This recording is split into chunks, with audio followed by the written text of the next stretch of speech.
আসসালামু আলাইকুম সম্মানিত চাষি ভাইরা কেমন আছেন? আশা করি ভালো আছেন। কৃষি চিত্র বিডি ইউটিউব চ্যানেলের নতুন আরও একটি এপিসোডে আপনাকে স্বাগতম। আজকের এই এপিসোডে আমরা আলোচনা করব আমন ধানের ফলন বাড়ানোর জন্য শেষ মুহূর্তে ধানের শীষ বের হবার আগে এবং পরে কোন সময় ধানের ভিটামিন, ছত্রাকনাশক, কীটনাশক প্রয়োগ করলে ভালো রেজাল্ট পাওয়া যাবে, এ সময় কোন কোন রাসায়নিক সার প্রয়োগ করলে ভালো রেজাল্ট পাওয়া যাবে, এ সমস্ত বিষয় নিয়ে আজকের এই ভিডিওতে খুব সহজভাবে অল্প সময়ে আপনাদের জানানোর চেষ্টা করব। তো তার আগে ছোট্ট একটা রিকোয়েস্ট, এখনও আপনারা যারা আমাদের এই চ্যানেলটি সাবস্ক্রাইব করেন নাই অবশ্যই চ্যানেলটি সাবস্ক্রাইব করে আমাদের এই ছোট্ট পরিবারের সদস্য হন।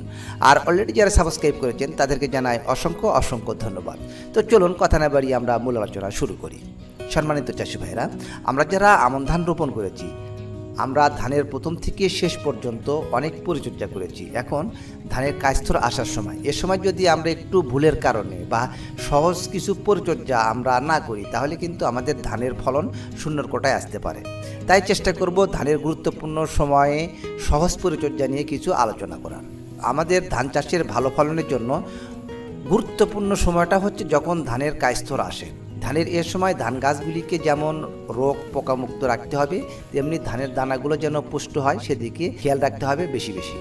এবং পুষ্ট ধানের শীষের জন্য যেমন একটি সার, ভিটামিন প্রয়োজন হয়, তেমনি কিন্তু প্রয়োজন সর্বোপরি রোগ পোকামাকড় নিয়ন্ত্রণ। কারণ রোগ পোকামাকড় নিয়ন্ত্রণ না থাকলে সার, ভিটামিন প্রয়োগ করেও কিন্তু ভালো ফলন পাওয়া যায় না, বৃথায় খরচ বাড়ে, ফলন কম হয়, সর্বশেষে ধান চাষের লোকসান হয়। তাই প্রথমে যে কাজটা আমাদের করতে হবে, একদম চিন্তামুক্ত থাকতে হবে, সেটা হচ্ছে ধান গাছকে শক্তিশালী রাখতে কাস্তর আসার পূর্বে বিঘা প্রতি 5 থেকে 7 কেজি পটাশ সার ছড়িয়ে দিতে হবে। আর এই পটাশ সার জমিতে দুটি কাজ করে, এক ধানের গাছগুলিকে এবং শীষগুলিকে সঠিক পুষ্ট করে এবং যার ফলে রোগ পোকামাকড় আক্রমণ থেকে যতটা সম্ভব প্রতিহত করে এই পটাশ সার। এ সময় ধান গাছের প্রয়োজন একটি ভিটামিন, আর এই ভিটামিনটি দিলে গাছের পুষ্টি ঘাটতি থাকলে তা মিটবে এবং বেশি ফলন আমরা পাবো। তবে যদি গাছে রোগ এবং পোকামাকড় আক্রমণ থাকে তাহলে কিন্তু ভিটামিন প্রয়োগ করলে কাজ হবে না, উল্টে খারাপ হবে। সব কিছু দেখে আপনাকে সিদ্ধান্ত নিতে হবে। একটা কথা মনে রাখবেন, ধানের ফুল যখন আসে তখন কোনো প্রকার কীটনাশক, ছত্রাকনাশক, ভিটামিন প্রয়োগ করবেন না বা প্রয়োগ করা যাবে না। যদি এর সময় আমরা প্রয়োগ করি তাহলে ধানের পরাগায়নের ক্ষতি হবে। আর ঠিক এই সময়ে ধানের সব রোগে একসঙ্গে দেখা যায়, যেমন ছত্রাকজনিত বিভিন্ন রোগ, খোল পড়া, গোড়া পচা, আবার পোকার আক্রমণে ফুল থেকে ফলে পরিণত হয়। এ সময় যেমন শোষণকারী পোকা থাকে, তেমনি বিভিন্ন ধরনের পোকা, যেমন মাজরা পোকা, শোষক পোকা, লাল মাকড়, হলুদ মাকড়, কাটুই পোকা, এরা গাছের রস শোষণ করে খায় এবং ফুলে বসে ধানের দানা হওয়ার মুহূর্ত রস শোষণ করে খেয়ে নেয়। তাই সাদা শীষ কালো হয়ে যায়, পুষ্ট হয় না ধানের দানা, তখন কিন্তু ফলনের মার খেতে হয়। এই সমস্ত কিছু হাত থেকে রক্ষা কিভাবে পাওয়া যাবে? একবার ধানের জমিতে স্প্রে করে দিন। থর আসার মুহূর্তে ধানের শীষ বড় হওয়া থেকে ধান পাকার সময় পর্যন্ত 1 মাস লাগে। এ সময় কিন্তু কীট এবং ছত্রাকের হাত থেকে রক্ষা করতে অনেক কীটনাশক বাজারে আছে। আমি আজকে আপনাদেরকে একদম লেটেস্ট যে কীটনাশক বের হয়েছে এবং ভালো কাজ করে, একবার দিলেই সব সমস্যার সমাধান হবে, সেটার কথা বলবো। সব ধরনের ছত্রাকনাশক এর কাজ করবে, খোল পড়া, গোড়া পচা, পাতায় মরিচার দাগ, সব ছত্রাক জীবাণু ধ্বংস করবে এবং নির্মূল হবে। সেটি হচ্ছে বায়ার কোম্পানি নেটিভো। আর এর প্রয়োগ মাত্রা 1 লিটার পানিতে 1 গ্রাম এবং এর সঙ্গে 1 গ্রাম পটাশ সার মিশিয়ে স্প্রে করলে কিন্তু ভালো ফল পাওয়া যায়। একবার স্প্রে করুন কাস্তর আসার সময়। খোল পড়া, গোড়া পচা, মরিচা পড়া পাতার সব ছত্রাকনাশক জীবাণু নির্মূল হবে। নেটিভো 1 লিটার পানিতে 1 গ্রাম এবং সঙ্গে মেশাবেন পটাশ সার 1 গ্রাম প্রতি লিটার পানিতে, ভালোভাবে মিশিয়ে স্প্রে করুন জমিতে কাস্তর আসার সময়।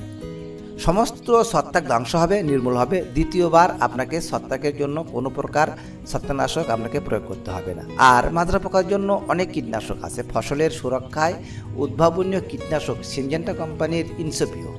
আর এই ইনসোপিও ধানের মাজরা পোকা দমনের সর্বাধিক কার্যকরী সমাধান।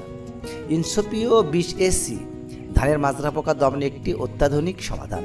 আর এই ইনসোপিও প্রয়োগ করলে ধানের যে পোকার ডিম, কীড়া ধ্বংস হবে একবারই।